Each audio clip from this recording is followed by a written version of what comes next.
கிறிஸ்துவின் அன்பானவர்களே, ஆண்டவராகிய இயேசு கிறிஸ்துவின் இனிய நாமத்திலே உங்கள் யாவரையும் வாழ்த்துகிறேன். மதுரையிலே பறவையில் இருக்கிற தூய இம்மானுவேல் ஆலயத்தின் சார்பாக நடைபெறுகின்ற இந்த ஞாயிற்றுக்கிழமை ஆன்லைன் ஆராதனைக்கு உங்கள் யாவரையும் அன்போடு கூட வாழ்த்தி வரவேற்கிறேன். இந்த ஆராதனையிலே குடும்பத்தார் அங்கங்கு உலாவாதபடிக்கு பக்தி வினயத்தோடு நீங்கள் கலந்து கொள்ளும்படி உங்களை அன்போடு கேட்டுக்கொள்கிறேன். இந்த ஆராதனைக்கு ஆரம்பமாக நாம் இருந்த இடங்களிலே தலைகளை தாழ்த்தி ஆண்டவரை நோக்கி ஜெபம் செய்வோம். கிருபை நிறைந்த நல்ல ஆண்டவரே, நீர் எங்களுக்கு கொடுத்திருக்கிற இந்த சிறப்பான ஞாயிற்றுக்கிழமை ஆராதனைக்காக நன்றி செலுத்துகிறோம். இந்த வாரமும் நாங்கள் எங்களுடைய ஆலயத்திற்கு செல்ல முடியாத ஒரு சூழ்நிலை இருந்தாலும் இருக்கிற இடங்களிலேயே உம்மை நோக்கி பார்க்கும்படியாக இந்த லைவ் ஆராதனையில் கலந்து கொள்ளும்படியாக ஆண்டவர் எங்களுக்கு பாராட்டியிருக்கிற இந்த பெரும் ஆசீர்வாதத்திற்காக நாங்கள் உங்களுக்கு ஸ்தோத்திரம் செலுத்துகிறோம். இந்த ஆராதனையின் ஆரம்பம் முதல் முடிவு மட்டும் நாங்கள் உம்மை மட்டும் நோக்கி பார்க்க எங்களுக்கு கிருபை தாரும். எங்களை கவன ஈர்க்கிற எல்லா காரியங்களையும் எங்களை விட்டு அப்புறப்படுத்தி நாங்கள் உம்மை மட்டும் இந்த நேரத்திலே பார்க்கிற பாக்கியத்தை எங்களுக்கு தந்து இந்த ஆராதனையை எங்களுக்கு ஆசீர்வதித்து கொடுக்க வேண்டும் என்று இயேசு கிறிஸ்துவின் மூலம் தாழ்மையோடு ஜெபிக்கிறோம் நல்ல பிதாவே, ஆமேன். நாம் யாவரும் எழுந்து நின்று கிறிஸ்து சபை பாமாலைகளிலே 10ஆம் பாமாலை பாடுவோம். பாமாலை எண் 10.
தான் செய்த துன்மார்க்கத்தை விட்டு விலகி நியாயத்தையும் நீதியையும் செய்வானையாகில் அவன் தன் ஆத்மாவை பிழைக்க பண்ணுவான்.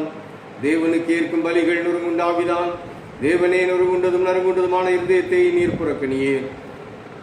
நமக்கு பாவமில்லை என்போமானால் நம்மை நாமே வஞ்சிக்கிறவர்களாயிருப்போம். சத்தியம் நமக்குள் இராது. நம்முடைய பாவங்களை நாம் அறிக்கையிட்டால் பாவங்களை நமக்கு மன்னித்து எல்லா நியாயத்தையும் நீக்கி நம்மை சுத்திகரிப்பதற்கு கர்த்தர் உண்மையும் நீதியும் உள்ளவராயிருக்கிறார். பிரியமானவர்களே, நம்முடைய பரமபிதாவாகிய சர்வ வல்லமையுள்ள தேவனுடைய அளவில்லாத தயவினாலும் இரக்கத்தினாலும் பாவ மன்னிப்பை பெறுவதற்காக நாம் செய்த பலவிதமான பாவங்களையும் அக்கிரமங்களையும் அவர் சந்நிதியில் மாயமாய் மறைத்துக் கொள்ளாமல் பணிவும் தாழ்மையும் துக்கமும் கீழ்ப்படிதலும் உள்ள இருதயத்தோடு அறிக்கையிட வேதவசனம் பற்பல வாக்கியங்களில் நம்மை ஏவுகிறது. நாம் எக்காலத்திலும் தேவனுக்கு முன்பாக நம்முடைய பாவங்களை மனத்தாழ்மையாய் அறிக்கையிட வேண்டுவதுமின்றி அவருடைய திருக்கரங்களினாலே நாம் பெற்றுக்கொண்ட மேன்மையான உபகாரங்களுக்காக ஸ்தோத்திரம் செலுத்தவும், மிகவும் சிறந்த அவருடைய புகழை பிரஸ்தாபம் பண்ணவும், அவருடைய மகா பரிசுத்த வசனத்தை கேட்கவும், நம்முடைய சரீரத்துக்கும் ஆத்மாவுக்கும் தேவையானவைகளுக்காக வேண்டிக் கொள்ளவும் நாம் கூடி வந்திருக்கிற தருணத்தில் பாவங்களை அறிக்கையிடுவது நமது விசேஷித்த கடமையாயிருக்கிறது. ஆகையால் நீங்கள் யாவரும் சுத்த இருதயத்தோடும் தாழ்ந்த சத்தத்தோடும் பரம கிருபாசன தண்டையில் என்னுடனே கூட சேர்ந்து நான் சொல்லுகிற பிரகாரம் சொல்ல உங்களை வேண்டிக் கொள்கிறேன். முழங்கால் படியிட்டு பொதுவான பாவ அறிக்கையை சேர்ந்து சொல்லுவோம். சர்வ வல்லமையும் மிகுந்த இரக்கமும் உள்ள பிதாவே, தப்பிப்போன ஆடுகளைப் போல நாங்கள் உம்முடைய வழிகளை விட்டு வழியை அலைந்து போனோம். எங்கள் இதயத்தின் யோசனைகளுக்கு விருப்பங்களுக்கு மிகவும் இணங்கி நடந்தோம். ஒரு பரிசுத்த கற்பனைகளுக்கு விரோதமாய் குற்றம் செய்தோம். செய்யத்தக்கவைகளை செய்யாமல் செய்யத்தகாதவைகளை செய்து வந்தோம். எங்களுக்கு சுகமே இல்லை. ஆனாலும் ஆண்டவரே, தேவரீர் எங்கள் கர்த்தராகிய இயேசு கிறிஸ்துவின் மூலமாய் மனிதருக்கு அருளி செய்த வாக்குத்தத்தங்களின்படியே நிர்பாக்கியமுள்ள குற்றவாளிகளாய் எங்களுக்கு இறங்கும். தப்பிதங்களை அறிக்கையிடுகிற எங்கள் மேல் பொறுமையாயிரும். பாவத்தின் நிமித்தம் துக்கப்படுகிற எங்களை சீர்படுத்தும். மிகவும் இரக்கமுள்ள பிதாவே, உடைய பரிசுத்த நாமத்துக்கு மகிமை உண்டாகும்படி நாங்கள் இனி தேவத்தின் நீதியும் தெளிந்த புத்தி உள்ளவர்களாய் நடந்து வர இயேசு கிறிஸ்துவின் நிமித்தம் எங்களுக்கு கிருபை செய்தருளும். ஆமென். நம்முடைய கர்த்தராகிய இயேசு கிறிஸ்துவின் பிதாவாயிருக்கிற சர்வ வல்லமையுள்ள தேவன் பாவியின் மரணத்தை விரும்பாமல் அவன் தன் பாவத்தை விட்டு திரும்பி பிழைப்பதையே விரும்பி பாவத்தின் நிமித்தம் துக்கப்படுகிற தமது ஜனத்துக்கு பாவ விமோசனத்தை மன்னிப்பையும் கூறி அறிவிக்க தம்முடைய பணிவிடைக்காரருக்கு அதிகாரத்தையும் கட்டளையும் அருளி செய்திருக்கிறார். மெய்யாய் மனம் திரும்பி தமது பரிசுத்த சுவிசேஷத்தை உண்மையாய் விசுவாசிக்கிற யாவருக்கும் அவர் பாவங்களை மன்னித்து விமோசனம் செய்கிறார். ஆகையால் கடைசியிலே அவருடைய நித்திய ஆனந்தத்தில் சேரத்தக்கதாய் இத்தருணத்தில் நாம் செய்கிறதற்கு பிரியமாயிருக்கவும், இனி உயிரோடு இருக்கும் நாளெல்லாம் மாசு இல்லாமல் பரிசுத்தம் உள்ளவர்களாய் நடக்கவும் அவர் நமக்கு மெய்யான மனம் திரும்புதலையும் நம்முடைய பரிசுத்தாவையும் அருளி செய்ய வேண்டும் என்று நம்முடைய கர்த்தராகிய இயேசு கிறிஸ்துவின் மூலமாய் அவரை வேண்டிக் கொள்ள கடவோம். ஆமென். சேர்ந்து சொல்லுவோம் கர்த்தர் கற்பித்த ஜெபத்தை. பரமண்டலங்களில் இருக்கிற எங்கள் பிதாவே, உம்முடைய நாமம் பரிசுத்தப்படுவதாக, உம்முடைய ராஜ்யம் வருவதாக, உம்முடைய சித்தம் பரமண்டலத்திலே செய்யப்படுகிறது போல பூமியிலேயும் செய்யப்படுவதாக. அன்றங்களை எங்கள் அப்பத்தை எங்களுக்கு இன்று தாரும். எங்களுக்கு விரோதமாய் குற்றம் செய்கிறவர்களுக்கு நாங்கள் மன்னிக்கிறது போல எங்கள் குற்றங்களை எங்களுக்கு மன்னியும். எங்களை சோதனைக்குள் பிரவேசிக்க பண்ணாமல் தீமையை நின்று எங்களை ரட்சித்துக் கொள்ளும். ராஜ்யமும் வல்லமையும் மகிமையும் என்றென்றைக்கும் உடையவர்களே. ஆமென். ஆண்டவரே, எங்கள் உதடுகளை திறந்தருளும். அப்பொழுது எங்கள் வாய் உம்முடைய புகழை அறிவிக்கும். தேவனே, எங்களை ரட்சிக்க விரைவாய் வாரும். ஆண்டவரே, எங்களுக்கு சகாயம் பண்ண தீவிரியும். பிதாவுக்கும் குமாரனுக்கும் பரிசுத்த ஆவிக்கும் மகிமை உண்டாவதாக. ஆதியிலும் இப்பொழுதும் எப்பொழுதுமான சதா காலங்களிலும் மகிமை உண்டாவதாக. ஆமென். கர்த்தரை துதியுங்கள். கர்த்தருடைய நாமம் துதிக்கப்படுவதாக. நாம் வாசிப்பதற்காக தெரிந்தெடுக்கப்பட்டிருக்கிற சங்கீதம் 42. 42ஆம் சங்கீதத்தை நாம் மாறி மாறி வாசிப்போம். மானானது நீரோடைகளை வாஞ்சித்து கதறுவது போல தேவனே, என் ஆத்துமா உம்மை வாஞ்சித்து கதறுகிறது. என் ஆத்துமா தேவன் மேல், ஜீவனுள்ள தேவன் மேலேயே தாகமாயிருக்கிறது. நான் எப்பொழுது தேவனுடைய சந்நிதியில் வந்து நிற்பேன்? உன் தேவன் எங்கே என்று அவர்கள் நாள்தோறும் என்னிடத்தில் சொல்லுகிறபடியால் இரவும் பகலும் என் கண்ணீரே எனக்கு உணவாயிற்று. முன்னே நான் பண்டிகையை ஆசரிக்கிற ஜனங்களோட கூட நடந்து கூட்டத்தின் களிப்பும் துதியுமான சத்தத்தோட தேவாலயத்திற்கு போய் வருவேனே. இவைகளை நான் நினைக்கும் போது என் உள்ளம் எனக்குள்ளே உருகுகிறது. என் ஆத்துமாவே, நீ ஏன் கலங்குகிறாய்? ஏன் எனக்குள் தியங்குகிறாய்? தேவனை நோக்கி காத்திரு. அவர் சமூகத்து ரட்சிப்பு நிமித்தம் நான் இன்னும் அவரை துதிப்பேன். என் தேவனே, என் ஆத்துமா எனக்குள் கலங்குகிறது. ஆகையால் யோர்தான் தேசத்திலும் எர்மோன் மலைகளிலும் சிறுமலையிலிருந்து உம்மை நினைக்கிறேன். உமது மதுகளின் இறைச்சலால் ஆழத்தை ஆழம் கூப்பிடுகிறது. உமது அலைகளும் திரைகளும் எல்லாம் என் மேல் புரண்டு போகிறது. ஆகிலும் கர்த்தர் பகற்காலத்திலே தமது கிருபையை கட்டளையிடுகிறார். ராக்காலத்திலே அவரை பாடும் பாட்டு என் வாயில் இருக்கிறது.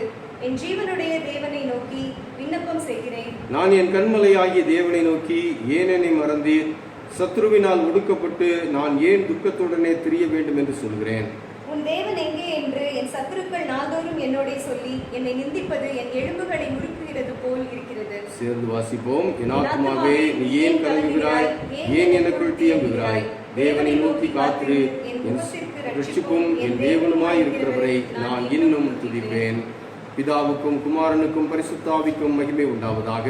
ஆதியிலும் இப்பொழுதும் எப்பொழுதுமான சதா காலங்களிலும் மகிமை உண்டாவதாக. ஆமென். நாம் யாவரும் நின்றவாறு நம்முடைய விசுவாசத்தை அப்போஸ்தலர் விசுவாச பிரமாணத்தின் வழியாக சேர்ந்து ஏறெடுப்போம். வானத்தையும் பூமியையும் படைத்த சர்வ வல்லமை உள்ள பிதாவாகிய தேவனை விசுவாசிக்கிறேன். அவருடைய ஒரே குமாரனாகிய நம்முடைய நாதர் இயேசு கிறிஸ்துவையும் விசுவாசிக்கிறேன். அவர் பரிசுத்த ஆவியினாலே கன்னிமரியாளிடத்தில் உட்பவித்து பிறந்தார். பொந்தி பிலாத்துவின் காலத்தில் பாடுபட்டு சிலுவையில் அறையுண்டு மரித்து அடக்கம் பண்ணப்பட்டு பாதாளத்தில் இறங்கினார். 3ஆம் நாள் மரித்தோரிடத்திலிருந்து எழுந்தருளினார். பரமண்டலத்துக்கு ஏறி சர்வ வல்லமையுள்ள பிதாவாகிய தேவனுடைய வலது வாசத்தில் வீற்றிருக்கிறார். அவ்விடத்திலிருந்து உயிருள்ளோரையும் மரித்தோரையும் நியாயம் தீர்க்க வருவார். பரிசுத்த ஆவியை விசுவாசிக்கிறேன். பொதுவாயிருக்கிற பரிசுத்த சபையும் பரிசுத்தவான்களுடைய ஐக்கியமும் பாவ மன்னிப்பும் சரீர உயிர்த்தெழுதலும் நித்திய ஜீவனும் என்று விசுவாசிக்கிறேன். ஆமென். கர்த்தர் உங்களோடு இருப்பாராக. ஜெபம் பண்ண கடவோம். கர்த்தாவே எங்களுக்கு இறங்கும், கிறிஸ்துவே எங்களுக்கு இறங்கும், கர்த்தாவே எங்களுக்கு இறங்கும். பரமண்டலங்களில் இருக்கிற எங்கள் பிதாவே, உம்முடைய நாமம் பரிசுத்தப்படுவதாக, உம்முடைய ராஜ்யம் வருவதாக, உம்முடைய சித்தம் பரமண்டலத்திலே செய்யப்படுகிறது போல பூமியிலேயும் செய்யப்படுவதாக. அன்றைய அப்பத்தை எங்களுக்கு இன்று தாரும். எங்களுக்கு விரோதமாய் குற்றம் செய்கிறவர்களுக்கு நாங்கள் மன்னிக்கிறது போல எங்கள் குற்றங்களை எங்களுக்கு மன்னியும். எங்களை சோதனைக்குள் பிரவேசிக்க பண்ணாமல் தீமையில் இருந்து எங்களை ரட்சித்துக் கொள்ளும். ஆமென். கர்த்தாவே, உம்முடைய இரக்கத்தை எங்களுக்கு காண்பியும், உம்முடைய ரட்சிப்பை எங்களுக்கு அருளி செய்யும். உம்முடைய பணிவிடைக்காரருக்கு நீதியை தரிப்பியும். நீ தெரிந்து கொண்ட ஜனத்தை சந்தோஷப்படுத்தும். கர்த்தாவே, உம்முடைய ஜனத்தை இரட்சியும். உம்முடைய சுதந்திரத்தை ஆசீர்வதியும். கர்த்தாவே, எங்கள் காலத்தில் சமாதானத்தை கட்டளையிடும். தேவரீரே அல்லாமல் எங்களுக்காக யுத்தம் செய்வார் ஒருவரும் இல்லை. பராபரனே, எங்கள் இருதயத்தை சுத்திகரியும். உம்முடைய பரிசுத்த ஆவியை எங்களிடத்திலிருந்து எடுத்துக் கொள்ளாதேயும். திருத்துவ திருநாளுக்கு பின்வரும் 2ஆம் ஞாயிறு சுருக்க ஜெபம். ஆண்டவரே, உம்மை பற்றிய உறுதியான பயபக்தியிலும் அன்பிலும் நீர் வளர்க்கிறவர்களை தவறாமல் என்றைக்கும் ஆதரித்து ஆளுகிறீரே. எங்களை உமது தயவுள்ள விசாரணையினால் காப்பாற்றி நாங்கள் எப்பொழுதும் உடைய பரிசுத்த நாமத்தை பற்றிய பயபக்தியும் அன்பும் உள்ளவர்களாயிருக்கும்படி செய்ய வேண்டும் என்று எங்கள் கர்த்தராகிய இயேசு கிறிஸ்துவின் மூலமாய் வேண்டிக் கொள்கிறோம். ஆமென். பெருவாரி விஷவியாதிகள் நடமாடும் காலத்தில் செய்ய வேண்டிய ஜெபம்.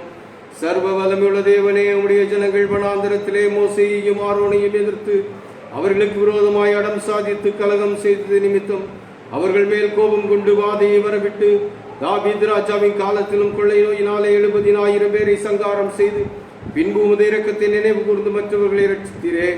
இக்காலத்தில் கொடிய விஷவியாதியினாலே வாரிக்கொள்ளப்படுகிற ஏழை பாவிகளாகி எங்கள் மேல் மனதுருகி அப்பொழுது தேவரீர் இரக்கமாய் பாவ பரிகாரத்தை ஏற்றுக்கொண்டு வாதையை நிறுத்தும்படி சங்கார தூதனுக்கு கட்டளையிட்டது போல இப்பொழுது எங்கள் கர்த்தராகிய இயேசு கிறிஸ்துவின் திருமுகத்தை பார்த்து இந்த கொடிய விஷவியாதியை எங்களை விட்டு நீக்கி அருளும். ஆமென். சமாதானத்துக்கு காரணரும் ஏக சிந்தையை விரும்புகிறவருமாகிய தேவனே, உம்மை அறிவதே நித்திய ஜீவன், உம்மை சேவிப்பதே மெய்சியாதீனம். தேவரீரை தஞ்சமாக கொண்டிருக்கிற அடியாராகிய நாங்கள் எந்த விரோதிகளுடைய வல்லமைக்கு பயப்படாதிருக்கும்படியாக எங்கள் சத்துருக்கள் செய்கிற எல்லா பிரயத்தனங்களிலும் நின்று எங்கள் கர்த்தராகிய இயேசு கிறிஸ்துவின் கிருபையினால் எங்களை காப்பாற்றி அருளும். ஆமென். மகா அதிசயங்களை செய்கிற சர்வ வல்லமையுள்ள நித்திய தேவனே, எங்கள் அத்தியட்சர்மார் மேலும் குருமார் மேலும் அவர்கள் விசாரணைக்கு ஒப்புவிக்கப்பட்ட எல்லா சபைகள் மேலும் ஆரோக்கியம் தருகிற உம்முடைய கிருபை உள்ள ஆவி அனுப்பி அவர்கள் உமக்கு உத்தம பிரியமானவர்களாய் நடக்கும்படி உமது ஆசீர்வாதமாகிய பணி அவர்கள் மேல் ஓயாமல் பெய்ய செய்திருளும். கர்த்தாவே, எங்கள் காரிய கர்த்தர் மத்தியஸ்தருமாகிய இயேசு கிறிஸ்துவுக்கு மகிமை உண்டாக இதை கட்டளையிட்டருளும். ஆமென். இத்தருணத்தில் ஒருமனப்பட்டு உம்மை நோக்கி எங்கள் பொதுவான விண்ணப்பங்களை செய்ய எங்களுக்கு கிருபை அளித்த சர்வ வல்லமையுள்ள தேவனே, 2 பேராவது 3 பேராவது என் நாமத்தினாலே கூடி வரும் பொழுது அவர்கள் கேட்கிறவைகளை அருளிச்சுவன் என்று வாக்குகள் இருக்கிறீரே. கர்த்தாவே, உமது அடியாராகி எங்களுக்கு வேண்டிய நன்மைகள் உண்டாக எங்கள் விருப்பங்களையும் வேண்டுதலை இப்போது நிறைவேற்றி இம்மையிலே உம்முடைய சத்தியத்தை அறிகிற அறிவையும் மறுமையிலே நித்திய ஜீவனையும் எங்களுக்கு கட்டளையிட்டருளும். ஆமென். எல்லா மனுஷரையும் சிருஷ்டித்தவரும் காப்பாற்றுகிறவருமாய் இருக்கிற பராபரனே, எவ்வகையும் இந்த நிலைமையும் உள்ள மனுஷர்களுக்காக நாங்கள் தாழ்மையாய் உம்மை வேண்டிக் கொள்கிறோம். சகல தேசத்தாருக்கும் முதலட்சணியத்தையும் சகல ஜாதியாருக்கும் வழிகளையும் தெரியப்படுத்தியருளும்.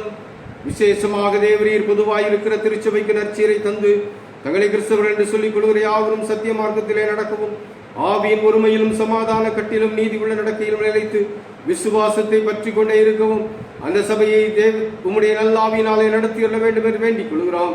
கடைசியாக மனதையும் சரீரத்தையும் ஆஸ்தியையும் பற்றிய விதமான துன்பங்களும் அடைந்து வருத்தப்படுகிற யாவரையும் பிதாவே உமது தயவுக்கு ஒப்புக் கொடுக்கிறோம். அவர்களுடைய அவசரங்களுக்கு தக்கதாக தேவரீர் ஆறுதலையும் சகாயத்தையும் அருளி செய்து உபத்திரவப்படுகையில் அவர்கள் பொறுமையாயிருக்கவும் அவர்கள் துன்பங்கள் எல்லாம் இன்பமாய் முடியவும் கட்டளை இட்டருள வேண்டும் என்று இயேசு கிறிஸ்துவின் மூலமாய் வேண்டிக் கொள்கிறோம். ஆமென். தயவு செய்து உட்காருங்கள். வேத பாடம் வாசிக்க கேட்போம்.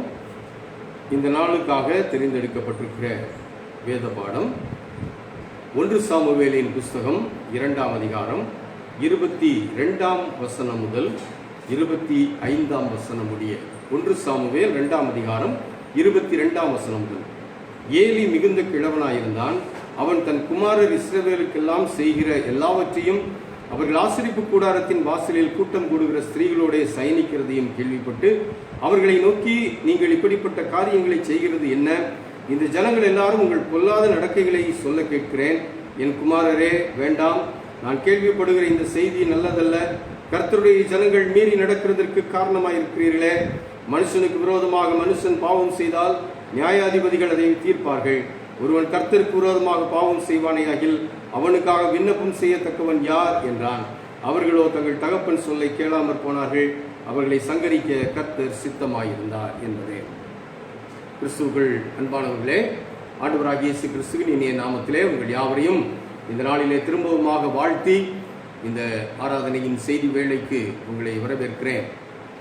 இந்த நாள் ஒரு சிறப்பான ஒரு நாள். அகில உலக தந்தையர் தினம், ஃபாதர்ஸ் டே. என் திருச்சபை மக்கள் பிள்ளைகளை பார்த்து ஒரு கேள்வி கேட்குறேன். எத்தனை பேர் இன்றைக்கு காலையில் உங்கள் அப்பாவை வாழ்த்தினீர்கள்? உங்கள் அப்பாவுக்கு வாழ்த்து சொன்னீங்க. இன்றைக்கு ஒரு சிறப்பான நாள். இந்த உலகத்திலே ஆண்டவர் உங்களுக்கு கொடுத்த தகப்பனாரை நாம் நினைவு கூறுவதற்காக அகில உலக அளவிலே ஏற்பாடு செய்யப்பட்டிருக்கிற ஒரு சிறப்பான நாள். தந்தையரின் பங்கு ஒரு குடும்பத்தை கட்டி எழுப்புவதிலே எவ்வளவு முக்கியத்துவம் வாய்ந்தது என்பதை நாம் நன்றாக அறிவோம். ஒரு காலத்தில் ஆண்கள் மட்டும்தான் வேலைக்கு சென்ற வழக்கம் இருந்தது. அந்த காலத்திலே ஆண்கள் மட்டும் உழைத்து சம்பாதித்து அந்த குடும்பத்தை பொருளாதார ரீதியாக தாங்கினார்கள். ஆனால் இன்றைக்கு காலங்கள் மாறிக்கொண்டிருக்கிறது, சூழ்நிலைகள் மாறுகிறது, தேவைகள் அதிகரிக்கிறது. ஆகையினாலே இன்றைக்கு 2 பேரும் வேலைக்கு சென்று வருகிறார்கள். ஆனாலும் குடும்பத்தின் முக்கிய பொறுப்பு என்பது நம்முடைய சமுதாயத்தின் அடிப்படையிலே அப்பாவுடைய கையிலே இருக்கிறது. வேதம் அப்பாவுக்கும் பிள்ளைகள் எவ்விதமாக அடங்கி நடக்க வேண்டும், எவ்விதமாக அவருடைய சொல்லை கேட்டு நடக்க வேண்டும் என்ற ஆலோசனைகளையும் கொடுக்கிற அதே வேளையிலே தந்தைமாரும் எப்படி தங்களுடைய பிள்ளைகளிடத்திலே இருக்க வேண்டும் என்பதையும் கற்றுக் கொடுக்கிறது. ஆக தந்தை என்கின்ற அந்த ஸ்தானத்திலே, அப்பா என்கின்ற அந்த ஸ்தானத்திலே இந்த நாளிலே இருக்கிற ஒவ்வொருவரையும் தூய இம்மானுவேல் ஆலய திருச்சபை குடும்பமாக, இந்த குடும்பத்தின் அங்கத்தினர்களையும் இந்த குடும்பத்தின் அங்கத்தினர் அல்லாமல் இந்த ஆன்லைன் ஆராதனையிலே நீங்கள் இப்போது கலந்து கொண்டிருக்கிறவர்களானாலும் சரி, பிற்பாடு பார்க்க போகிறவர்களானாலும் சரி, தந்தையர்கள் ஒவ்வொருவருக்கும் எங்களுடைய திருச்சபையின் சார்பாக நாங்கள் தந்தையர் தின வாழ்த்துக்களை தெரிவித்துக் கொள்கிறோம். அன்பான பிள்ளைகளே, ஒருவேளை நீங்கள் இதுவரை வாழ்த்து சொல்ல மறந்திருப்பீர்களானால் நீங்கள் உங்கள் அப்பாவை நீங்கள் இந்த ஆராதனை முடிந்த பிறகு, இப்போ வாழ்த்தி சொல்லி பிரசங்கத்தை கவனிக்காமல் உட்காந்துடாதீங்க. இந்த ஆராதனை முடிந்த பிறகு உங்கள் தந்தையரை வாழ்த்துங்கள். உங்களுக்கு உலகத்தை காட்டினவர்கள் அவர்கள். அம்மாவுக்கும் சரி பங்கு இருக்கு. அம்மாவை பற்றி கடந்த 2 மாதங்களுக்கு முன்பதாக நடந்த அன்னையர் தினத்தில் நம்ம நிறைய பேசணும். ஆகையினால இன்றைக்கு நான் அப்பாக்களை பற்றி சிறப்பாக பேச விரும்புகிறேன். ஒரு அன்னை எப்படி ஒரு குடும்பத்தை காப்பாற்ற முடியும் ஆண்டவர் மேல் வைக்கிற நம்பிக்கையினால் என்று ஒரு தாய் நமக்கு மாதிரியாக முன்னிருக்கிற ஒரு தாயை குறித்து அன்னையர் தினத்திலே படித்தோம். இன்றைக்கு தந்தையர் தினத்திலே ஒரு தகப்பனாரை உங்கள் முன்பாக நான் வைக்க விரும்புகிறேன். அந்த தகப்பனார் ஒரு ஆசாரிய பணி செய்த ஒரு ஆண்டவருடைய ஊழியக்காரர். ஆனால் இந்த தகப்பனாரிடத்திலே சில நல்ல தன்மைகளும் இருந்தது. ஆனால் அதே வேளையிலே தன்னுடைய குடும்பத்தை பராமரிக்கிற நிலையிலே கொஞ்சம் பின்னடைவுகளும் இருந்தது. அதனுடைய விளைவு அந்த முழு குடும்பத்திற்குமே ஒரு ஆசீர்வாத குறைவை கொண்டு வந்து விட்டது. ஆகையினாலே இந்த தந்தையர் தினத்துல அந்த தந்தையை படிப்பது சிறப்புடையது என்று நான் நினைக்கிறேன். ஏனென்றால் தந்தையர் தினம் என்று இன்றைக்கு காலையில வேற ஒரு செய்தியை கொடுக்க வேண்டும் என்று நினைத்திருந்தேன். நேற்றைய தினத்திலே என்னுடைய மனைவி மகளும் இந்த தந்தையர் தினம் என்று நேற்று இரவு பேசிக் கொண்டிருந்த போது, அப்போ இதுக்கு சார்ந்து ஒரு பேசினால் நன்றாயிருக்குமே என்று யோசித்து நான் வேதத்தை கையில் எடுத்து ஆயத்தம் பண்ணின போது இந்த தகப்பனார் என் முன்னாலே வந்தார். நானும் சில நல்ல தகப்பனார்களை பற்றி பேசி விடுவோம் என்று நினைத்தேன். ஆனால் திரும்ப திரும்ப நான் இந்த தகப்பனாரை பற்றி பேசுவதற்காகவே திருப்பப்பட்டேன். ஆகையினாலே இது ஆண்டவருடைய சித்தம் என்று நினைக்கிறேன். ஒருவேளை கொஞ்சம் கடினமான ஒரு செய்தி, ஒரு தாலாட்டு செய்தியாக இது நிச்சயமாக அமையப் போவதில்லை. இது தந்தையருக்கும் கொஞ்சம் ஆலோசனைகள் அடங்கின ஒரு செய்தி. அதே நேரத்தில் பிள்ளைகள் நிச்சயமாக இந்த செய்தி நிறைவு பெறும்போது கொஞ்சம் என் மேல வருத்தப்படுவீர்கள். ஏனென்றால் தந்தையர்கள் எப்படி இருக்க வேண்டும் என்று வேதத்தின் அடிப்படையிலே ஆலோசனை சொல்லும் போது அதுல பாதிக்கப்பட போவது யாரு? பிள்ளைகள் தானே. அதனால எனக்கு கவலை இல்லை, நான் வேதத்தை தானே போதிக்கிறேன். ஆனால் அதுவும் உங்களுடைய நன்மைக்காக என்று நீங்கள் எடுத்துக்கொள்ள வேண்டும். ஆகையினால இன்றைய செய்தி கடந்த நாட்களில் இருந்தது போல ஆண்டவர் நம்மை ஆற்றுவார், தேற்றுவார், பயப்பட வேண்டாம் என்கின்ற அந்த நிலையிலான ஒரு செய்தியாய் இருக்க போவதில்லை. என்ன ஐயா, நீங்க கொரோனா டைம்ல நாங்களாம் பாதிக்கப்பட்டு உட்கார்ந்துருக்கிறோம், எங்களுக்கு அப்படி ஒரு செய்தியை கொடுத்தா நல்லா இருக்குமேன்னு நீங்க கேட்கலாம். ஆனா எப்பயுமே தாலாட்டு என்பது வேதத்துல இல்லை இல்லையா? ஒரு நேரம் நம்மை ஆண்டவர் தாலாட்டுவார், அரவணைப்பார், தேற்றுவார். அதே வேளையில வேதத்தின் ஆலோசனைகளையும் நம்ம மறந்துவிடக் கூடாது. இப்படிப்பட்ட சிறப்பான இது கிறிஸ்தவத்துல இல்ல, ஆனா உலக அடிப்படையில இந்த நாள் தந்தையர் தினமாக அனுசரிக்கப்படுவதனால நம்ம தந்தையர்கள் எப்படி இருக்கணும், தந்தையர்கள் பிள்ளைகளை எப்படி நடத்தணும், பிள்ளைகள் தந்தையரிடத்தில் எப்படி நடக்கணும் என்ற வேத ஆலோசனைகளை கேட்கும்போது குடும்பம் ஆசீர்வாதமாய் வளரும். குடும்பம் ஆசீர்வாதமாய் வரும். தனிநபர் வாழ்க்கையில ஆசீர்வாதம் வரும். அது தொடர்ந்து குடும்பத்தின் ஆசீர்வாதமாக அது பரிணமிக்கும். ஆக இந்த நாளின் இந்த செய்தி ஏலி என்கின்ற ஆண்டவருக்கு ஊழியம் செய்த ஒரு தகப்பனாரை மையமாய் வைத்த செய்தி. வாசிக்க கேட்ட வேத பகுதியை எடுத்துக்கொள்ளுங்கள். ஏலி ஒரு நல்ல தகப்பனாக இங்கே தெரிகிறது. ஏலி ஆண்டவரால் தெரிந்தெடுக்கப்பட்டவர், ஆண்டவருடைய ஊழியத்தை செய்தவர், ஆண்டவருடைய ஆலயத்திலேயே இருந்தவர், ஆசாரிய வகுப்பை சேர்ந்தவர். அவருடைய பகுதியில ஊழிய சம்பந்தமாக எந்த விதமான குறைகளும் சொல்ல முடியாது. அன்னாள் ஆண்டவருடைய சமூகத்திலே வந்து அழும்போது இந்த ஏலியும் அங்கு இருக்கிறார். அந்த அன்னாள் பிள்ளை பெற்ற பிறகு அந்த பிள்ளையை கொண்டு வந்து இந்த ஏலியின் இடத்திலே தான் விடுகிறார்கள். இந்த ஏலியினுடைய பார்வையிலே தான் ஆலயத்திலே சாமுவேல் என்ற ஒரு பெரிய தீர்க்கதரிசி வளருகிறார். இப்படியாக ஆண்டவருக்காக தன்னுடைய சேவையிலே எந்த குறையும் இல்லாமல் அப்பழுக்கில்லாமல் நடந்து வந்த ஒரு தெய்வ மனிதன்.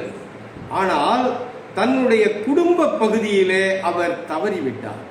ஒரு நல்ல தகப்பனாக இருக்க வேண்டியவர் தன்னுடைய வாலிப பையன்களை, அவருக்கு 2 பையன்கள், ஓப்னி, பினேகாஸ் அவருடைய பெயர், இந்த 2 பையன்களையும் அவர் சரியாய் நடத்துவதற்கு தவறிவிட்டார். எப்படி சொல்லுகிறேன் என்றால், இந்த 2வது அதிகாரத்தை நீங்க படித்து பார்க்கும்போது 12வது வசனத்துல 1 சாமுவேல் 2:12 ஏலியின் குமாரர் பேலியாளின் மக்களாய் இருந்தார்கள், அவர்கள் கர்த்தரை அறியவில்லை. முந்தின வசனத்திலாம் சொல்லுது, ஆசாரியனாகிய ஏலிக்கு முன்பாக கர்த்தருக்கு பணிவிடை செய்து கொண்டிருந்தான். யாரு? சாமுவேல். சாமுவேலை கொண்டு வந்து விடுறாங்க. சாமுவேல் இங்க பணிவிடை செய்து கொண்டிருக்கிறார் ஏலி என்கின்ற ஆசாரியனுக்கு முன்பாக. ஆக ஆசாரிய பணியிலே, ஊழியத்துல அவர் ஒரு நல்ல தகப்பனாய் இருந்தார், நல்ல ஊழியக்காரனாய் இருந்தார். ஆனால் தன் குடும்பம் என்று வரும்போது அவருடைய பிள்ளைகளை எப்படி வைத்திருந்தார்? பேலியாளின் மக்களாயிருந்தார்கள், அவர்கள் கர்த்தரை அறியவில்லை. ஊருக்கெல்லாம் உபதேசம் பண்ணினவர் தன் குடும்பத்தை கவனிக்க தவறிவிட்டார். இது ஒரு மிக பெரிய தவறாக ஆண்டவருடைய சமூகத்திலே பார்க்கப்பட்டது. அன்பானவர்களே, இன்றைக்கு எல்லா பெற்றோரும் ஊழியம் செய்கிறவர்களாக இல்லை. பல தகப்பன்மார் ஆண்டவர் உங்களுக்கு கொடுத்த உங்களுடைய தொழிலை, உங்களுடைய வியாபாரத்தை, உங்களுடைய வேலையை நீங்கள் மிக திறம்பட கவனிக்கிறீர்கள். உங்களுடைய லைன்ல உங்களை அடிச்சுக்கிறதுக்கு ஆள் இல்லை. மிக சிறப்பான நிலையில உங்களுடைய வேலையை நீங்க செய்து, உங்களுடைய தொழிலை செய்து, உங்களுடைய வியாபாரத்தை செய்து பொருளீட்டி கொண்டு வந்து உங்கள் குடும்பத்தை கட்டி எழுப்புகிறீர்கள். அழகான வீடு கட்டி இருக்கிறீங்க.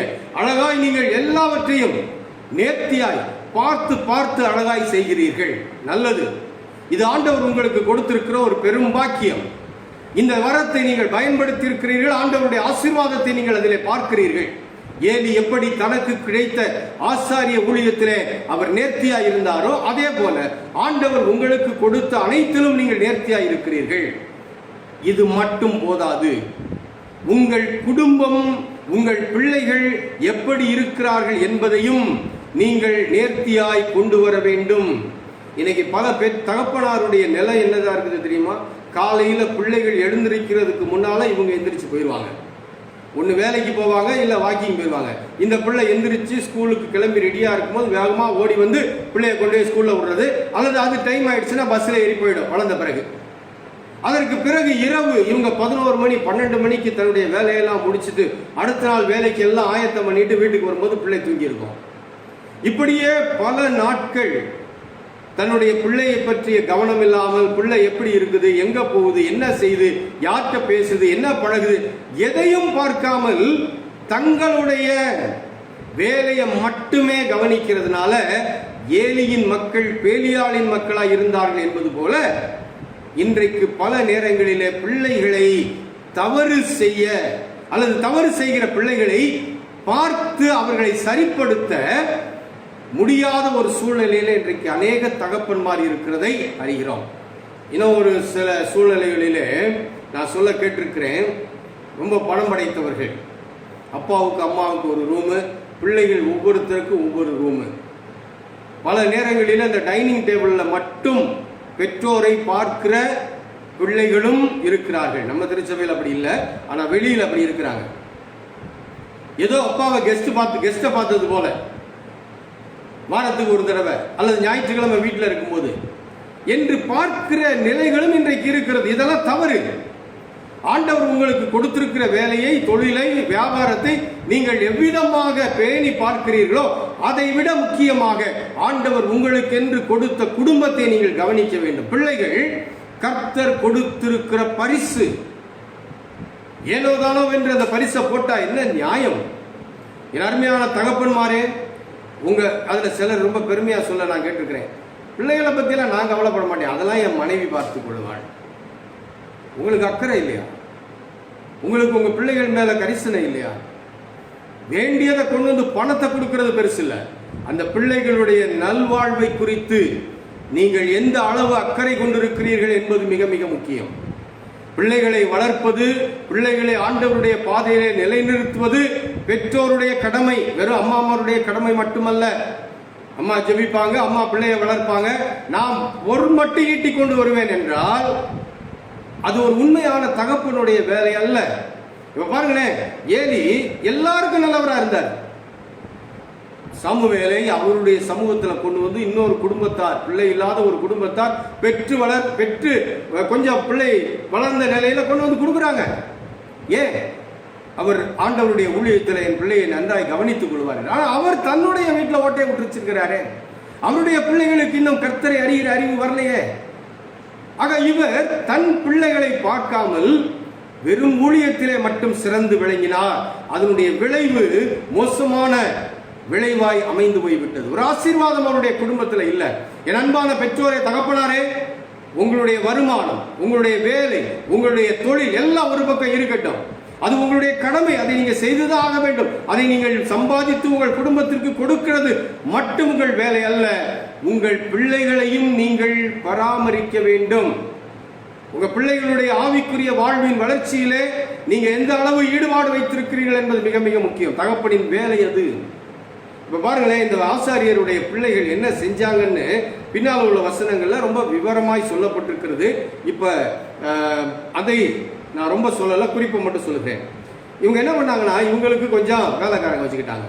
அவர்கள் அந்த மக்கள் ஆண்டவரை வழிபட வர்றவங்க காணிக்கை செலுத்த வருவாங்க இல்லையா, அந்த காணிக்கையை செலுத்தும் போது அந்த இறைச்சி ஆட்டை பலி செலுத்திட்டு அதை வேக வைக்கும் போது இவங்களுடைய வேலைக்காரங்க 3 கூறு உள்ள ஒரு ஆயுதத்தை எடுத்துட்டு போவாங்களாம். வெந்துகிட்டு இருக்க இறைச்சி அப்படியே அந்த பானையில விட்டு அந்த 3 கூறுள்ள ஆயுதத்தினால குத்தி தூக்கிட்டு இது எங்கள் ஆசாரியருக்கு வேணும்னு கொண்டு வருவாங்களாம். இன்னொன்னு, கொழுப்பை தகனிக்கிறதுக்கு முன்னால அவங்க கொழுப்போட கறியை குத்தியும் எடுத்துட்டு எங்க ஆசாரியருக்கு வேணும்னு சொல்லி இவ்விதமான ஒரு அராஜக செயலை இந்த ஓப்னி பினேகாசுடைய வேலைக்காரர்கள் இவங்க சொல்லி தானே. ஏலி காணிக்கை செலுத்துவதற்காக மக்களை வழிநடத்தி கொண்டிருக்கிறார். ஆனால் அவருடைய பிள்ளைகள் செய்யறதை பாருங்களேன். இந்த செயலினாலே 17வது வசனம் 1 சாமுவேல் 2:17, ஆதலால் அந்த வாலிபரின் பாவம் கர்த்தருடைய சந்நிதியில் மிகவும் பெரிதாக இருந்தது, மனுஷர் கர்த்தரின் காணிக்கையை வெறுப்பாய் எண்ணினார்கள். ஒரு பெரிய ஆசாரியனுடைய பிள்ளைகளுடைய செயல்னால மக்கள் காணிக்கை செலுத்துவதையே வெறுப்பாய் எண்ணக்கூடிய அளவிற்கு இந்த வாலிபர்களுடைய செயல் அமைந்து போனது. யார் காரணம்? தகப்பன் தன் பிள்ளைகளை சரியாய் நடத்தாதது காரணம். என் அன்பான தெய்வ மக்களே, இன்றைக்கு ஒருவேளை ஆலயத்தில் உங்க பிள்ளைகள் சில தவறான காரியங்களை செய்கிறார்கள் என்றால் நீங்க அதுக்கு என்கரேஜ் பண்ணிட்டு இருக்கிறீங்களா? ஆண்டவருடைய காணிக்கையை மக்கள் வெறுக்கிறதுக்கு இவர்கள் காரணமாய் அமைந்தார்கள். அது மட்டும் இல்ல, 22வது வசனத்துல இவர்கள் இன்னும் கேவலமான செயலை செய்கிறார்கள். ஆசரிப்பு கூடாரத்தின் வாசலில் கூட்டம் கூடுகிற ஸ்திரீகளோட சயனிக்கிறதையும் கேள்விப்படுகிறார் அப்பா. அப்ப காணிக்கையை வெறுப்பான் என்ன வச்சாங்க? பெண்களோடு தவறான நிலைகளிலே அவர்கள் நடந்து கொண்டார்கள்.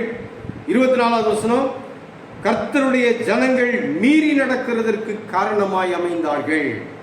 பாருங்க, ஒரு ஆசாரியனுடைய பிள்ளைகள், அவர்களும் ஆசாரிய வேலை செய்ய வேண்டியவர்கள். ஆனா தகப்பன் சரியான முறையிலே தங்கள் பிள்ளைகளை வளர்க்காத காரணத்தினால் இந்த ஆசாரிய வேலை செய்கின்ற இந்த தம்பிமார், இந்த 2 வாலிபர்கள், இவங்களும் ஆசாரியர்கள் தான். ஜனங்கள் காணிக்கையை வெறுக்க, ஜனங்கள் தவறான செயல்களை செய்ய, ஜனங்கள் கர்த்தரை மீறி நடக்க காரணமாய் அமைந்து போனார்கள். ஒரு தகப்பன் தன் பிள்ளைகளை சரியாய் வளர்க்க தவறினதின் விளைவு ஒரு தெய்வ மக்கள் கூட்டமே தவறி போவதற்கும் ஆண்டவர் மீது அவர்கள் வெறுப்படைவதற்கும் காரணமாய் அமைந்து விட்டது. என் அன்பான தெய்வ மக்களே, இதிலிருந்து நாம் அடைய வேண்டிய எச்சரிக்கை என்ன தெரியுமா?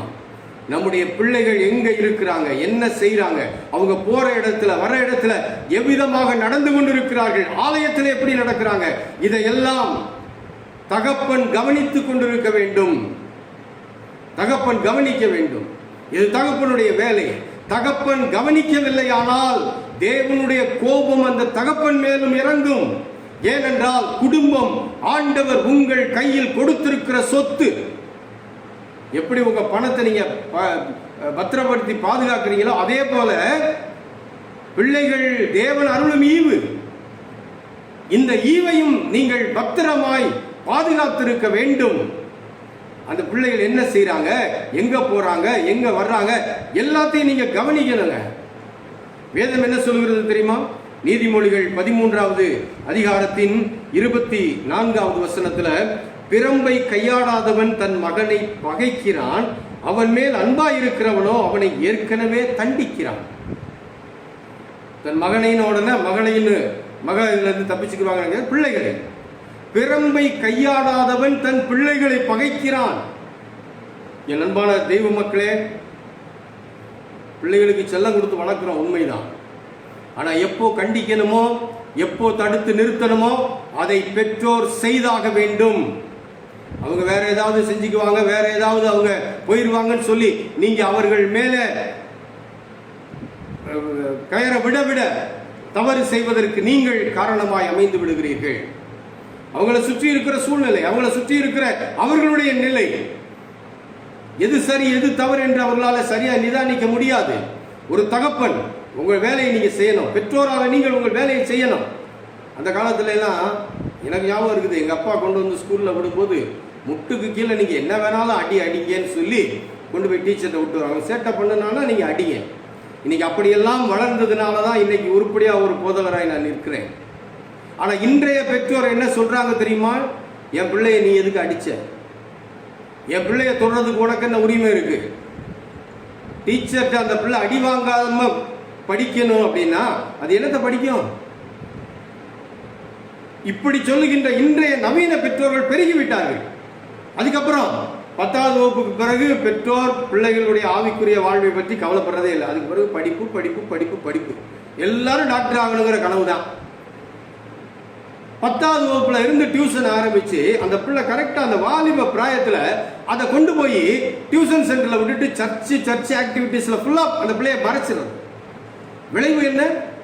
கல்லூரிக்கு போன பிறகு உங்க கண்காணாத இடத்துல ஹாஸ்டல்ல போய் வேறு விதமான நண்பர்களோடு கூட பழகும் போது நல்ல பிராயத்துல கடவுளை தேடுவதை மறந்த அந்த பிள்ளை அதற்கு பிறகு நீங்க இங்க உட்காந்துட்டு சொல்லுவீங்க, ஞாயிற்றுக்கிழமை கோயிலுக்கு போகணும். அது கோயிலுக்கு போகுமா? ஞாயிற்றுக்கிழமை கோயிலுக்கு போகாது. ஞாயிற்றுக்கிழமை நண்பர்களோடு கோயிலுக்கு போறேன்னு நீங்க பாஸ் வாங்கி கொடுத்தீங்கன்னா அவுட்டிங்க்கு வேற இடத்துக்கு போய் தன்னுடைய அடுத்த 3 ஆண்டு காலம் 5 ஆண்டு கால வாழ்க்கையை சிதைத்துட்டு அதுக்கப்புறம் என் பிள்ளை தாறுமாறா நடக்குது, ஜெபம் பண்ணுங்க. யாருடைய தவறு? பிள்ளைகளுடைய தவறா, பெற்றோரின் தவறா? பிள்ளைகளை ஆண்டவரின்பால் நடத்த வேண்டிய சரியான காலகட்டங்களிலே அவர்களை நீங்க ஆலயத்துக்கே விட மாட்டேங்கிறீங்க. 10வது படிக்கிறான் கோயிலுக்கு வரமாட்டான், 11வது படிக்கிறான் கோயிலுக்கு வரமாட்டான். 2 பேரை பாலரையும் தான் சேர்த்து சொல்றேன். 12வது வகுப்பு ஐயோ முடியாது, முடிஞ்ச பிறகு அப்படியே உடனே அடுத்த பயிற்சி வகுப்புகள் இருக்கு. எல்லாம் முடிந்த பிறகு இப்பதான் ஒரு 2 மாசம் அவளுக்கு ரெஸ்ட், அடுத்தாப்புல காலேஜ் ஆரம்பிச்சிடும்.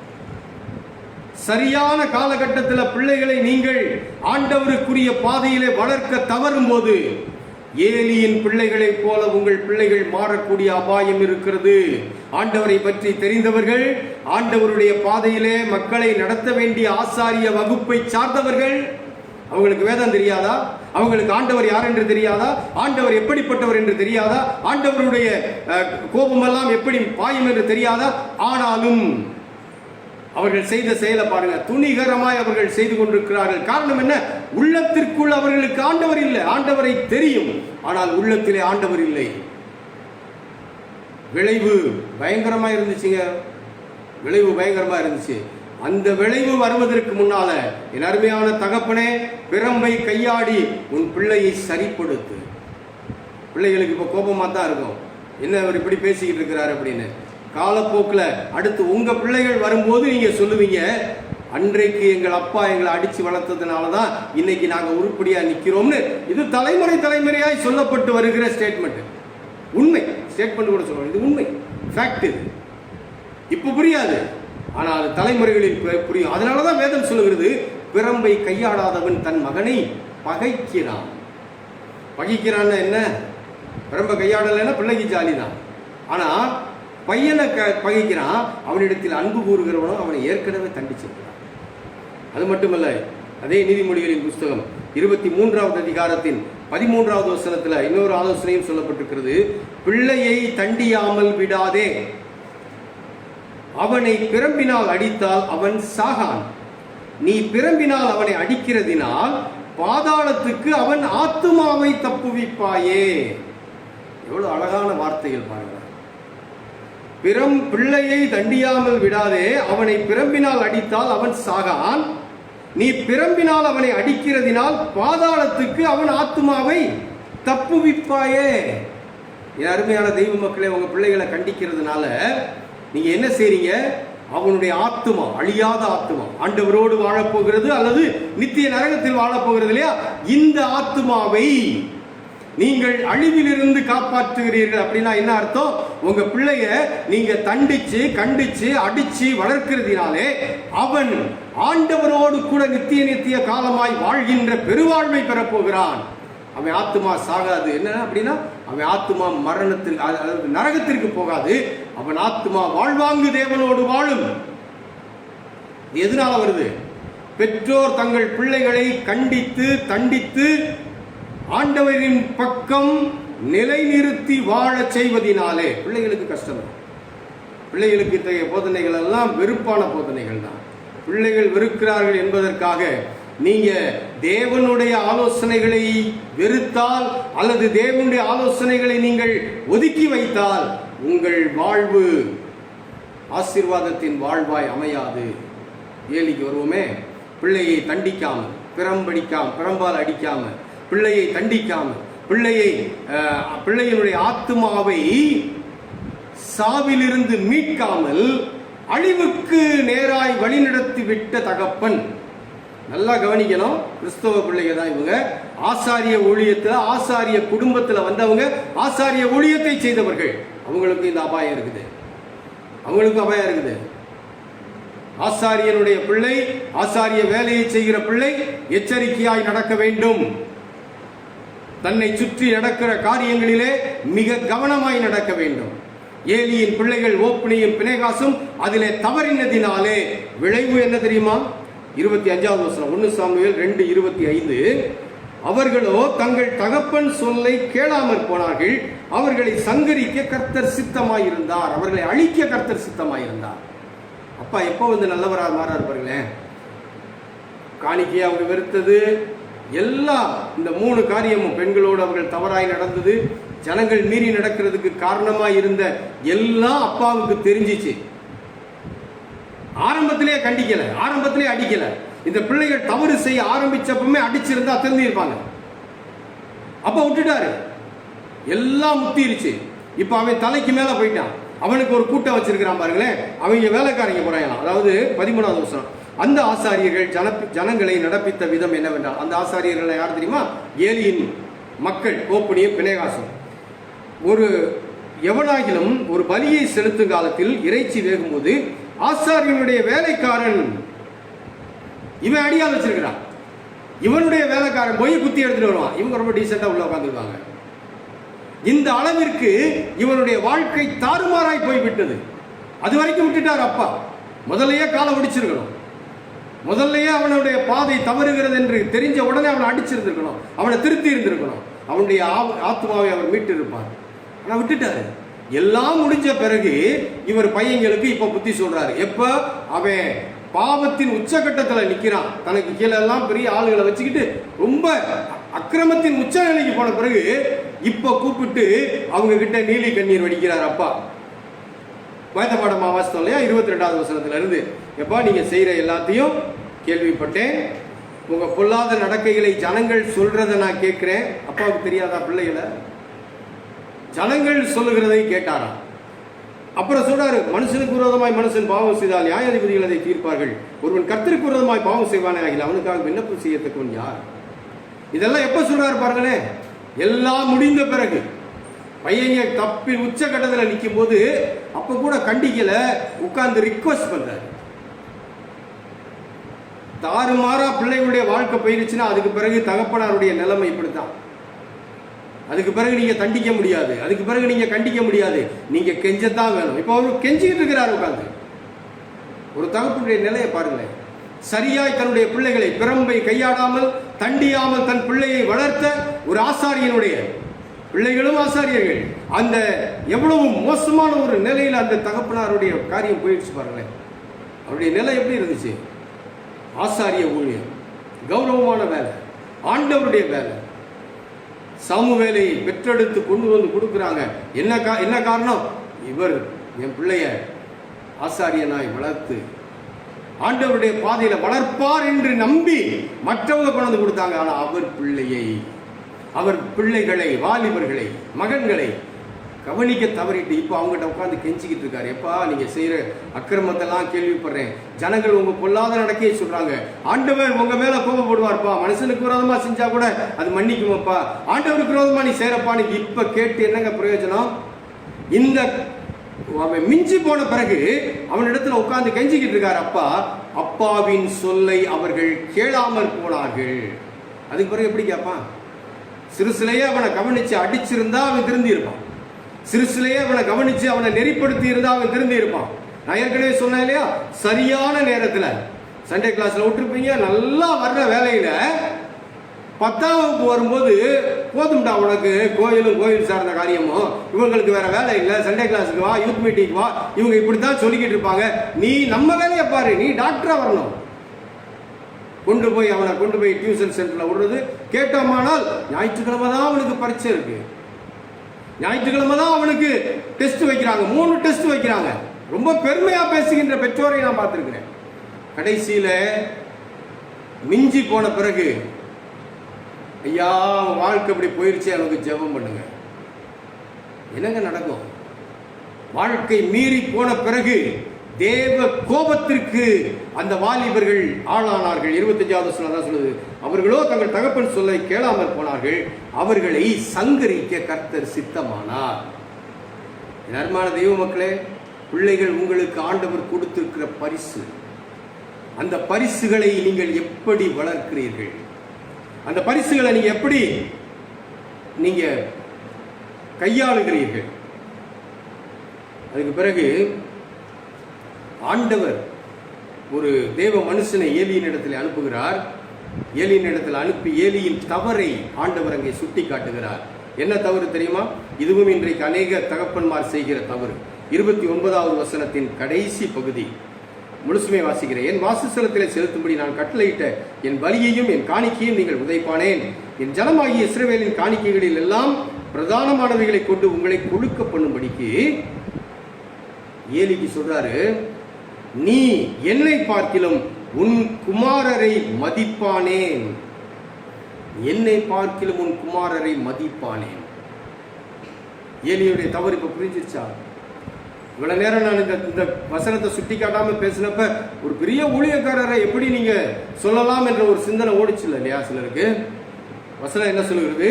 நீ என்னை பார்க்கிலும் உன் குமாரரை மதிப்பானேன். ஏலியினுடைய தவறு என்ன? ஆண்டவருக்கு கொடுக்க வேண்டிய இடத்தை தன் பிள்ளைகளுக்கு கொடுத்து விட்டார். இது இன்னைக்கு நிறைய குடும்பத்தில் நடக்குது. என் பிள்ளை தான் எனக்கு எல்லாம், என் பிள்ளை தான் எனக்கு எல்லாம், உண்மை. ஆனா அதுக்கு மேல அந்த பிள்ளையை உங்களுக்கு கொடுத்த ஆண்டவர், என் மகிமையை நான் வேறு ஒருவருக்கு விட்டு கொடுக்க மாட்டேன் என்று சொன்னாரே. இப்ப என்ன ஆயிடுச்சு? சில குடும்பங்கள்ல பிள்ளைக்கு மகிமை போகிறது, ஆண்டவரை மறந்துட்டோம். எதெடுத்தாலும் என் பிள்ளை என் பிள்ளை என் பிள்ளை கொண்டாடுங்க, நான் வேணான்னு சொல்லல. ஆனா கிறிஸ்தவர்கள் குடும்பத்தில் ஆண்டவரை அடியவர்கள் என்று சொல்லுகின்ற குடும்பங்களிலே ஆண்டவர் தான் முதலிடத்தில் இருக்கணும். அந்த இடம் பிள்ளைகளுக்கு போய்விடக் கூடாது. பிள்ளைகள் அவர் கொடுத்த பரிசு, அந்த பரிசை நீங்க எப்படி பேணி பாதுகாக்கிறீர்கள் என்பதுதான் முக்கியம். அந்த பரிசை திரும்ப அவர் வரும்போது அவர்கிட்ட எந்த நிலையில நீங்க நிறுத்த போறீங்க? ஆண்டவரே, நான் செதைச்சு சின்ன விதமாக்கி வச்சிருக்கிறேன், அல்லது நீங்க கொடுத்த மாதிரியே வச்சிருக்கிறேன், அல்லது நீங்க கொடுத்ததை நான் அழகுபடுத்தி வைத்திருக்கிறேன். அப்பா செஞ்ச தவற பாருங்களேன். நீ என்னை பார்க்கிலும் உன் குமாரரை மதிப்பானேன். அந்த பிள்ளைகளுக்கு மதிப்பு கொடுக்க கொடுக்க அந்த பிள்ளை தவறான பாதையிலே போகிறதை தகப்பன் கண்டுகொள்ளவில்லை. எனக்கு சில தகப்பன்மார தெரியும், உங்க பிள்ளை தப்பு செய்துன்னு சொன்னா சொன்னவங்க மேல கோபப்படுவாங்க. நீ எப்படி என் பிள்ளைய சொல்ல போச்சு? ஏன்னா அந்த அளவுக்கு நான் அதிகமாய் நம்புகிறேன். அந்த நம்பிக்கையே எத்தனை வாலிபர்களை கெடுத்திருக்கிறது தெரியுமா? என் அனுபவத்தில் நான் பார்த்திருக்கிறேன். உங்க பிள்ளை தப்பு பண்ணுதுன்னு சொன்னா உங்க காதுக்கு வந்துச்சுன்னா நீங்க அன்றிலிருந்து கவனமாய் கவனிக்கணும். அதை விட்டுட்டு என் பிள்ளை எனக்கு தெரியும், அதுதான் உங்க பிள்ளைய கூட்டு கொண்டு போய் நீங்க உச்சந்தலையில வைக்கிறீங்க. அது அந்த பிள்ளைக்கு ஒன்றும் தெரியாதுங்க. அந்த வாலிப பிள்ளை தவறு செய்வதற்கு அது காரணமாயிரும். என்னை நம்புறாங்க, நான் சொல்லுவாங்க, சொல்லுவாங்க, நீ என்ன வேணாலும் போய் சொல்லிக்க, என்னை நம்ப மாட்டாங்க. அந்த நிலை இருக்கக்கூடாது. என் வீட்டில் போய் சொல்லிட்டா எனக்கு தண்டனை கிடைக்குமோ அல்லது என்னை ஒரு மாதிரி பாப்பாங்களோங்கிற ஒரு உறுத்தல் உனக்குள்ள இருக்கணும். உங்க பிள்ளைகளுக்குள்ள அந்த உறுத்தல் இருக்கணும். அப்பதான் நீங்க உங்க பெற்றோருடைய வேலையை கவனமா செய்றீங்க. இங்க அதை செய்யாம பிள்ளைகளை வேறு நிலைக்கு அனுப்பிவிட்ட ஊழியக்காரன் ஆசாரியன் விளைவு என்ன தெரியுமா? மோசமான ஒரு விளைவு. 34வது வசனம், 1 சாமுவேல் 2வது அதிகாரத்திலிருந்து தான் நான் இப்ப படிச்சுட்டு இருக்கிறேன். 34வது வசனம், ஓப்னி பினேகாஸ் என்னும் உன் 2 குமாரரின் மேல் வருவதே உனக்கு அடையாளமாயிருக்கும், அவர்கள் இருவரும் ஒரே நாளில் சாவார்கள். இப்படிப்பட்ட ஒரு அபத்தமான ஒரு நிலை இல்லையா? தகப்பனுடைய தவறு. தகப்பன் தன் பிள்ளையை தண்டித்து அடித்து நெறிப்படுத்தி பிள்ளையை முக்கியத்துவம் கொடுக்காமல், அதாவது ஆண்டவருக்கு முக்கியத்துவம் கொடுத்து பிள்ளையை பிள்ளை என்ற நிலையில வச்சு நடத்தி இருந்தால் அந்த பிள்ளை ஆசீர்வதிக்கப்பட்டிருக்கும். ஆனா தகப்பனுடைய அந்த தவறினாலே, தகப்பன் சரியாய் தன் வாலிப பிள்ளைகளை கையாளாததினாலே விளைவு என்ன? 2 பேரும் ஆசீர்வதிக்கப்பட்டிருப்பார்கள் என்று சொல்லப்பட்டிருக்க வேண்டும். 2 பேரும் ஆசாரியர்கள், 2 பேரும் தேவனுடைய வேலையை செய்கிறவர்கள், இவருடைய வாழ்வு ஆசீர்வாதமாய் இருக்க வேண்டும் என்று சொல்லப்பட்டிருந்திருக்க வேண்டும். ஆனால் அந்தோ பரிதாபம், 2 பேரும் ஒரே நாளில் சாவார்கள் என்ற சாபம் கொடுக்கப்படுகிறது. தகப்பன் தன் பிள்ளையை சரியாக கையாளாததினாலே. அடுத்த அதிகாரத்துக்கு வாங்க. 1 சாமுவேல் 3வது அதிகாரத்துல 13வது வசனம் வாசிக்கிறேன். அவன் குமாரர் தங்கள் மேல் சாபத்தை வரப்பண்ணுகிறதை அவன் அறிந்திருந்தும் அவர்களை அடக்காமற் போன பாவத்தி நிமித்தம். ஏலியை பற்றி சொல்லப்படுகிறது. முந்தின வசனத்திலிருந்து பாருங்க. 12வது வசனம். ஏலியின் குடும்பத்திற்கு விரோதமாய் சொன்ன யாவையும் அவன் மேல் அந்நாளிலே வரப்பண்ணுவேன், அதை தொடங்கவும் அதை முடிக்கவும் போகிறேன் ஆண்டவர் சொல்றாரு. சாமுவேல் இடத்துல சொல்றாரு. சொல்லிட்டு சொல்றாரு, அவன் குமாரர் தங்கள் மேல் சாபத்தை வரப்பண்ணுகிறதை அவன் அறிந்திருந்தும் அவர்களை அடக்காமற் போன பாவம். நன்றாக கவனிங்க அப்பா அம்மா, உங்க பிள்ளைகள் அவங்க மேல சாபத்தை வரவழைக்கிறாங்க, அவங்களுடைய வாழ்க்கை சரியில்லை என்று நீங்கள் அறிந்திருந்தும் அவர்களை அடக்காமற் போனால் அது பாவம். தகப்பனுக்கு அது பாவம், பெற்றோருக்கு அது பாவம். என்னை மீறி போயிட்டா சொல்றதுக்கு உங்களுக்கு உரிமை இல்லைங்க. அடிங்க, திருத்துங்க. இல்லை ஆனால் நீங்கள் பாவம் செய்கிறீர்கள். நான் சொல்லல, வேதம் சொல்லுகிறது. உங்க கையில பைபிள் இருக்கு இல்லையா? எடுங்க. 1 சாமுவேல் புத்தகம் 3வது அதிகாரத்தை எடுங்க. 13வது வசனம், 12வது 13வது வசனத்தை வாங்கிங்க. அந்த அதிகாரத்தை பூரா படிங்க. சாமுவேல் இடத்திலே ஆண்டவர் பேசுகிறார், ஏலிக்கு என்ன விதமான தண்டனை கிடைக்கும் என்று. பிறகு ஏலி கூப்பிட்டு கேட்கிறாரு. சாமுவேல் கொஞ்சம் அப்படி மழுப்புறாரு. ஆனா ஆண்டவர் உன்ட்ட என்ன பேசினார்னு ஏலி கேட்ட பிறகு உன்னையும் மறைக்காம அது எல்லாத்தையும் ஏலியின் இடத்துல சொல்லுகிறார். 18வது வசனம், 1 சாமுவேல் 3:18. அப்போ ஆண்டவர் தம் பார்வைக்கு நலமானதை செய்வாராகன்னு ஏலி விட வேண்டிய நிலை வந்துருச்சு. அதுக்கு பிறகு பிள்ளைகளை திருத்த முடியாது. அதுக்கு பிறகு அந்த வாலிபர்கள் கைமீறி போயிட்டாங்க. அவங்கள ஒன்றும் பண்ண முடியாது. அந்த ஒரு சூழ்நிலையில ஆண்டவர் அவர் பார்வைக்கு நலமானதை செய்யட்டும் சொல்லி வயது முதிர்ந்த அந்த பெரியவர், ஊழியக்காரர், ஆசாரியர் அமைதலா இருந்துட்டார். அவ்வளவுதான் முடியும். ஏற்ற காலத்துல நீங்க உங்க வாழ்க்கையை, உங்க பிள்ளைகளை சரிப்படுத்தல அப்படின்னா அவர்கள் தங்கள் மேல் சாபத்தை வரப்பண்ணினால் உங்களால திருத்த முடியாது. அறிந்தும் நீங்க திருத்தாம பாவம் செய்கிற நிலைக்கு போறீங்க. பிள்ளைகளை மதித்த ஏலி, அறிந்தும் பாவம் செய்த ஏலி, ஆனால் ஆசாரிய ஊழியத்தில் கெட்டிக்காரராக இருந்தவர் ஒரு பெரிய சாபத்தை வாங்கி கட்டி கொள்கிறார். அந்த 2 வாலிபர்களும் ஒரே நாளில் சாவார்கள். தகப்பனுக்கு அதை கேட்கும் போது எப்படி இருந்திருக்கும்? திரும்பவும் ஆண்டவர் சொல்றாரு சாமுவேல் இடத்துல. சாமுவேல் அதையும் அந்த தகப்பனார் இடத்துல சொல்லுகிறார். அவர் எல்லாத்தையும் கேட்டுட்டு ஆண்டவர் அவர் பார்வைக்கு நலமானதை செய்யட்டும்னு விட்டுட்டார். கடைசியில் நிலைமை இப்படி ஆயிடக்கூடாது. ஏலியினுடைய இந்த நிலைமை ஒரு தகப்பனுக்கு வந்து விடக்கூடாது. கடைசியில் என்ன நடக்குது தெரியுமா? பெலிஸ்தியருக்கும் இஸ்ரவேலருக்கும் யுத்தம் நடக்குது. 4வது அதிகாரத்தை படிங்க, நேரம் ஆயிடுச்சு, சீக்கிரமா சொல்லிட்டு முடிக்கிறேன். 4வது அதிகாரத்தில் பெலிஸ்தியருக்கும் அவங்களுக்கு யுத்தம் நடக்குது. யுத்தம் நடக்கும்போது இவங்க தோத்துட்டு இருக்கிறாங்க. அப்போ உடன்படிக்கை பெட்டி பாளையத்துக்கு வந்துச்சுன்னா நம்ம ஜெயிச்சிடலாம் அப்படின்னு சொல்லி இஸ்ரவேல் மக்கள் நினைக்கிறாங்க. உடன்படிக்கை பெட்டி பாளையத்துக்கு கொண்டு வரப்படுகிறது. அப்போ உடன்படிக்கை பெட்டிக்கு பக்கத்தில் ஓப்பனியும் பிணைகாசும் இருக்கிறாங்க. அவங்க கொண்டு வராங்க. பாளையத்திற்கு பெட்டி வந்தோம்னா பெரிய ஆரவாரம், நம்ம ஜெயிச்சிட்டோம் அப்படின்னு சொல்லி இஸ்ரவேல் மக்கள் கொண்டாடுறாங்க. இந்த சத்தம் பெலிஸ்தியருக்கு கேட்குது. அவன் என்னன்னு கேட்டு எல்லாத்தையும் விசாரித்து, அப்படின்னா அவங்க தெய்வம் உள்ள வந்துட்டாரோ, அந்த தெய்வம் அவங்களை எகிப்திலிருந்து புறப்பட பண்ணின தெய்வமே இப்படின்னு அவன் திட்டம் பண்ணிட்டு கடைசியில் என்ன சொன்னா, நம்ம மூர்க்கமா போய் அடிப்போம்னு சொல்லி யுத்தத்தை பலப்படுத்தி இஸ்ரவேல் மக்கள் மேல வந்து விழுகிறாங்க பெலிஸ்தியர்கள்.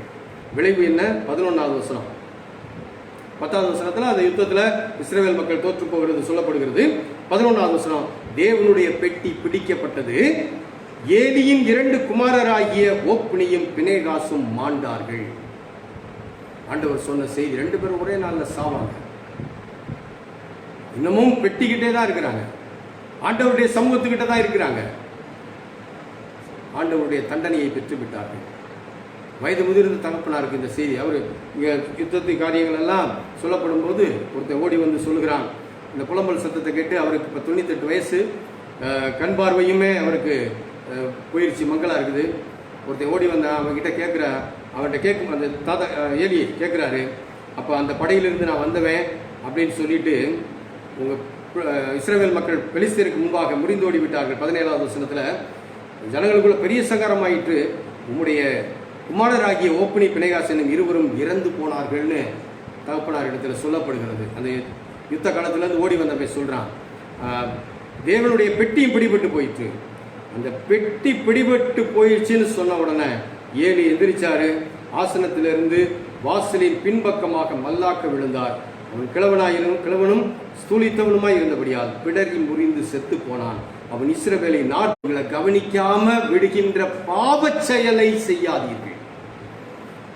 தகப்பன்மார், இந்த எச்சரிக்கை நீங்க தயவு செய்து திரும்ப 1 சாமுவேல் 2, 3, 4வது அதிகாரங்களை படிங்க.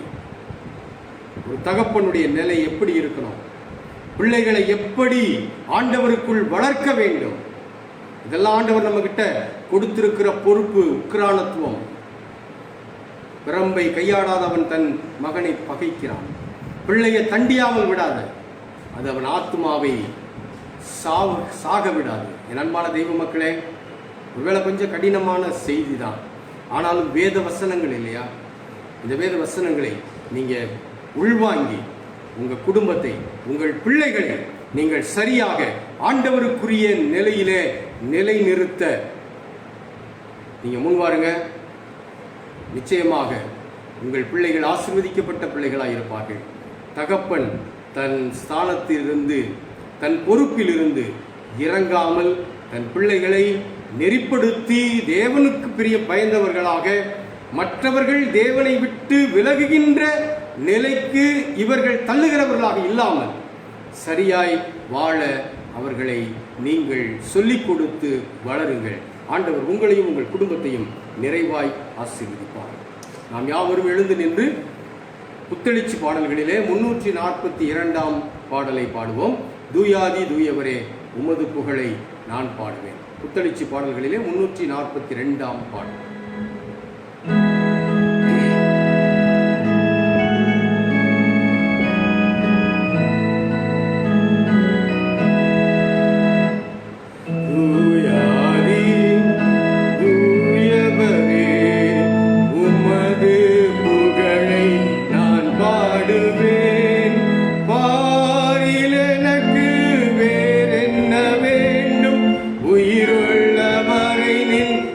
பாட வேண்டும்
புகழுக்கும் பாத்திரராகிய எங்கள் நல்ல ஆண்டவரே,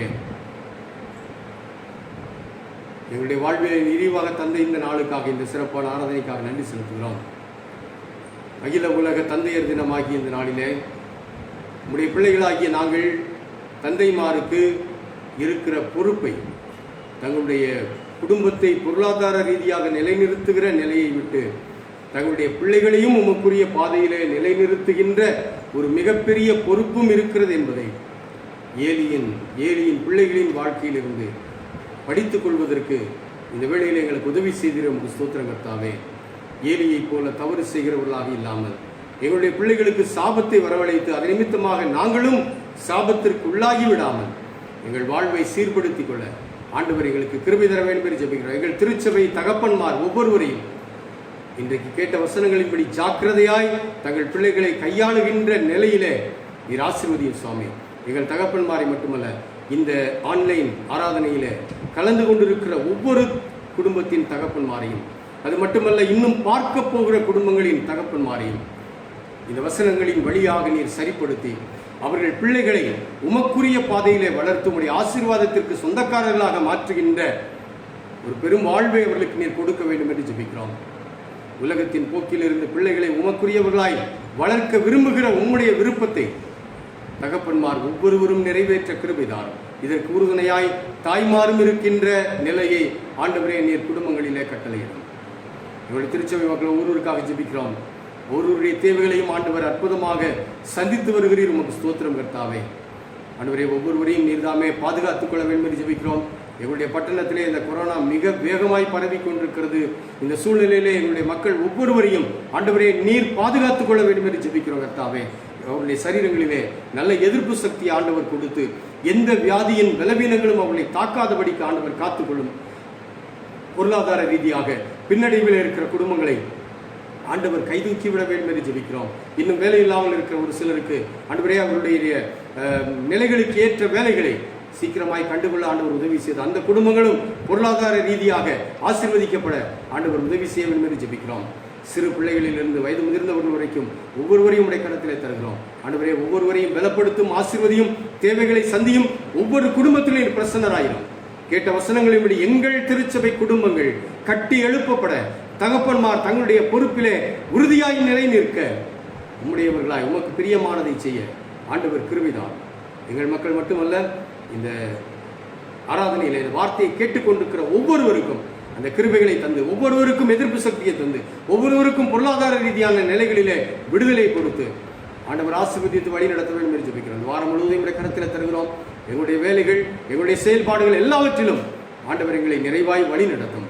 மட்டுமல்ல, எந்த பாதிப்பும் இல்லாமல் எங்களுடைய வேலைகளை செய்வதற்கு எங்கள் பிள்ளைகள் ஒவ்வொருவருக்கும் ஆண்டவர் கிருபைதான். இயேசு கிறிஸ்துவின் மூலம் தாழ்மையோடு ஜெபிக்கிறோம் நல்ல பிதாவே, ஆமென். கர்த்தர் உன்னை ஆசீர்வதித்து உன்னை காக்க கடவர். கர்த்தர் தம்முடைய முகத்தை உன்மேல் பிரகாசிக்க பண்ணி உன்மேல் கிருபையாயிருக்க கடவர்.